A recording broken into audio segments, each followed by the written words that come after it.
رب اشرح لي صدري ويسر لي امري واحلل عقدة من لساني يفقهوا قولي. اللهم ربنا الهمنا رشدنا واعذنا من شرور انفسنا. اللهم ارحمنا بالقرآن العظيم. اللهم اجعله لنا اماما ونورا وهدى ورحمة. اللهم ذكرنا منه ما نسينا وعلمنا منه ما جهلنا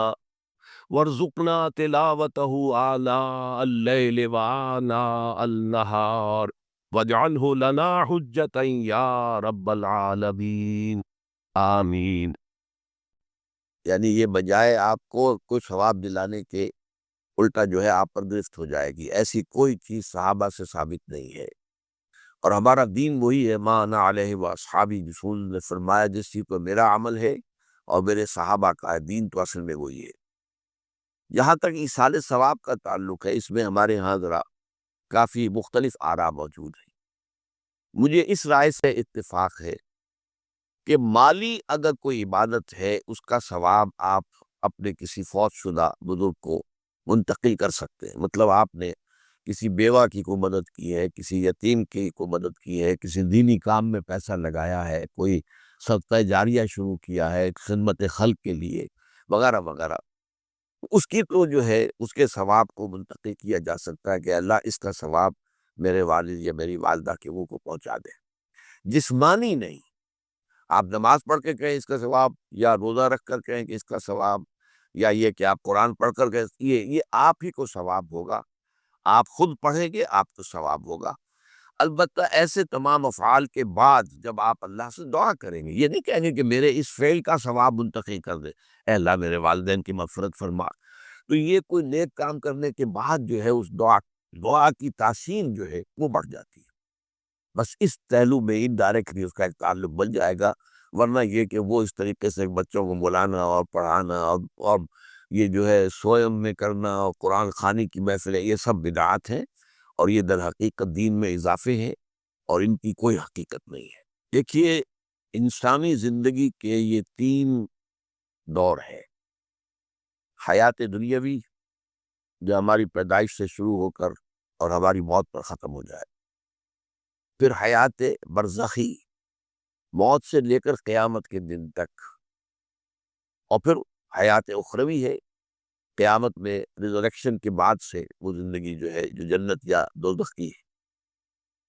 اس میں ان دونوں زندگیوں کے بارے میں تفصیل سے کوئی بات کرنا بالکل غلط ہے، اور اس سے فتنے پیدا ہوتے ہیں۔ ظاہر بات ہے کہ قبر، جسم تو قبر میں رہتا ہے، اس میں تو کوئی شک ہی نہیں، روح کہاں جاتی ہے؟ کیا وہ بھی قبر ہی میں رہتی ہے یا کہیں اور چلی جاتی ہے؟ قرآن مجید میں سجین اور اعلیٰ علیین کا ذکر موجود ہے، لیکن یہ تمام چیزیں متشابہات میں سے ہیں۔ یہ تمام چیزیں قرآن مجید میں سورہ آل عمران کے شروع میں بیان کیا گیا ہے کہ ہم نے یہ کتاب اتاری ہے، اس میں کچھ آیات محکمات ہیں، کچھ متشابہات ہیں۔ وہ متشابہات کا ایگزیکٹ مفہوم جاننا اس وقت ہمارے لیے ممکن نہیں ہے۔ یہ تو جب اس عالم میں ہم پہنچیں گے تو معلوم ہوگا کہ ہاں یہ بات تھی کہ جو قرآن مجید میں اس طور سے کہی گئی تھی۔ لیکن یہ کہ اس وقت جو ہے جتنا کچھ ہمیں حدیث صحیح میں مل جائے یا قرآن میں مل جائے، اس عالم برزخ میں بھی یہ تو ہوتا ہے کہ جو نیک لوگ ہیں انہیں کچھ نہ کچھ جو ہے اثرات اچھے ان پر پڑتے رہتے ہیں، ان کی ارواح پر کہہ لیجیے، اور کچھ جو برے ہیں ان کے اوپر جو آخری انجام ہونا ہے اس کی کوئی ریفلیکشن ہوتی رہتی ہے، جس کو حدیث میں کہا گیا ہے کہ ہر قبر جو ہے وہ یا تو جنت کے باغیچوں میں سے ایک باغیچہ ہے یا دوزخ کے گڑھوں میں سے ایک گڑھا ہے، یا کہیں کہہ دیا جاتا ہے کہ کھڑکی کھول دی جاتی ہے اس میں، یا جنت کی طرف سے کہ ٹھنڈی ہوائیں آئیں، خوشبوئیں آئیں، اور یا دوزخ کی طرف سے کہ آگ کی لپٹ آئے۔ دوزخ میں داخل ہوں گے قیامت کے بعد ہی، اور جنت میں داخل ہوں گے قیامت کے بعد ہی، لیکن اس کے کچھ آثار پڑنے شروع ہو جاتے ہیں، وہ جس کو انگریزی میں آپ کہتے ہیں coming events cast their shadows before, بعد میں آنے والے واقعات جو ہیں ان کے کچھ سائے جو ہیں پہلے سے آنے شروع ہو جاتے ہیں۔ تو اسی طرح سمجھیے کہ جو کچھ آخرت میں کسی انسان کے ساتھ ہونا ہے اس کا ایک عکس جو ہے وہ عالم برزخ میں شروع ہو جاتا ہے۔ اسی لیے قرآن مجید میں یہ بھی آیا ہے کہ یہ جو آل فرعون تھے یہ صبح و شام جہنم پر پیش کیے جاتے ہیں، اور قیامت کے دن پہ کہہ دیا جائے گا ادخلوا آل فرعون نعت ان کو داخل کر دو آگ کے اندر۔ تو یہ اس حد تک، باقی یہ ہے کہ تفصیل میں جانا۔ ہاں ایک رائے ہے، یہ شاہ ولی اللہ دہلوی رحمۃ اللہ علیہ کی، اگر ان کی رائے نہ ہوتی تو میں اسے بیان بھی نہ کرتا، لیکن یہ کہ وہ ایک بہت بڑے محدث اور بہت مفکر اور دین کے فلسفے سے بہت بڑے واقف انسان تھے۔ انہوں نے کہا کہ جو اولیاء اللہ ہوتے ہیں، اللہ کے نیک بندے، اللہ کے بندے، ان کے انتقال کے بعد ان کی روحوں کو بھی اللہ فرشتوں کے طبقہ اسفل میں شامل کر دیتا ہے۔ یہ فرشتے ہیں نا، اس وقت بھی موجود ہیں۔ ابھی شاید اگلے ہی جمعے میں وہ حدیث جو ہے اس کا بیان آئے گا کہ جب بھی کسی گھر میں، اللہ کے گھر میں کچھ لوگ اس لیے جمع ہو کہ اللہ کی کتاب پڑھیں اور سمجھیں اور سمجھائیں، تو ان کے اوپر فرشتے گھیرا ان کا ڈال لیتے ہیں، اور ان پر اللہ کی طرف سے سکینت نازل ہوتی ہے اور رحمت نازل ہوتی ہے، اور اللہ ان کا ذکر کرتا ہے فرشتوں کے پاس، دیکھو میرے بندے، تم کہتے تھے یہ فساد مچائے گا، دیکھو یہ بھی تو ہے نا جو میرے کلام کو پڑھنے کے لیے میرے گھر میں جمع ہے۔ تو فرشتے ہیں موجود، ہم میں سے ہر ایک کے ساتھ 2 فرشتے موجود ہیں۔ تو یہ فرشتہ اسفل ہے، سب سے نیچے، جو دنیا کے کاروبار کو چلانے میں اللہ تعالیٰ کے سول سرونٹس ہیں۔ پھر اس سے اوپر کے فرشتے ہیں، اس سے اور اوپر کے فرشتے، پھر مقربین ہیں جو اللہ تعالیٰ کے قریب ترین فرشتے ہیں۔ لیکن یہ کہ ملائکہ کے طبقہ اسفل میں شامل کر لیتے ہیں، تاکہ جو کام اللہ تعالیٰ ملائکہ سے لیتا ہے وہ ان سے بھی لینے شروع کر دیتا ہے۔ لیکن ہمیں یہ اجازت نہیں ہے کہ ہم فرشتوں کو پکار کر کہیں کہ اے فرشتے، اے جبریل، اے میکائیل، یا فلاں، اے منکر، جو یا میرے جو ہے کرامن کاتبین، میرا یہ کام کر دو۔ نہیں، یہ شرک ہو جائے گا۔ اسی طرح ہو سکتا ہے کہ انبیاء کی ارواح جو ہے وہ بھی اللہ تعالیٰ نے شامل کی ہوئی اس لشکر کے اندر، وہ کام کر رہے ہو اور وہ اللہ تعالیٰ کے حکم سے مختلف معاملات جو ایگزیکیوٹ کرتے ہو، لیکن ہم کسی کو پکار دے سکتے۔ اب یہ نوٹ کر لیجئے،